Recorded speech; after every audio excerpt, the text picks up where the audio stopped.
Бүгүн 26 февралда төрага Марлем Маматалиевдин жетекчилиги астында өткөн координациялык кеңештин жыйынында парламенттин ишин санариптештирүү жана мыйзам чыгаруу саясатын күчөтүү маселелери талкууланды.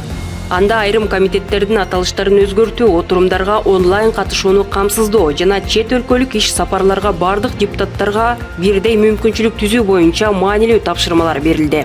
Бизге министр керек, ал сыртта жүрөт. Бизге онлайндан связь кылып суроого жооп бергенге мүмкүнчүлүк берип коюшубуз керек.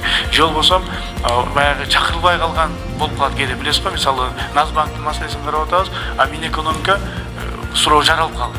А биз дароо эле Минэкономиканы ошол жерден кошуп, ал бизге ошол жерге кошула тургандай кылабыз. А так кадимки деле баягы сиз айткандай онлайн өтпөйт. Мындай кантип өткөзсөк ошондой өтөт.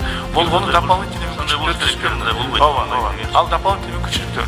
Бизде жана суроо жаралбаш үчүн дополнительный кылып коюлуп атат. Ал только жакшы болот. Медербек Алиев жогорку кеңештин төрагасынын биринчи орун басары болуп шайланды. Жашыруун добуш берүүнүн жыйынтыгында Алиевди 74 депутат колдоп, парламенттин тиешелүү токтому кабыл алынды. Колду таза кармап, мыйзамдардын алкагында Кыргыз Республикасынын жогорку кеңеш регламенти жөнүндө мыйзамдардын талаптарына кандай жазылса, ошондой ишти алып барабыз. Ар бириңиздерге ыраазычылык билдирем. Мекенчил депутаттык тобунун аты Ынтымак Мекенчил деп өзгөртүлдү. Топтун жетекчисинин орун басары кызматына Рустамбек уулу Советбек барды.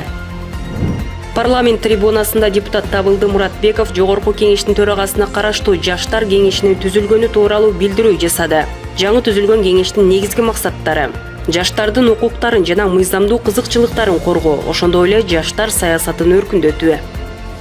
Уюшкан кылмыштуулукка каршы күрөштү күчөтүү жана аны биротоло жок кылуу максатында иштелип чыккан мыйзам долбоору экинчи окууда колдоо тапты. Анын негизинде мурда соттолгон адам кайрадан кылмыш кылса, бул жагдай өзүнчө эске алынат.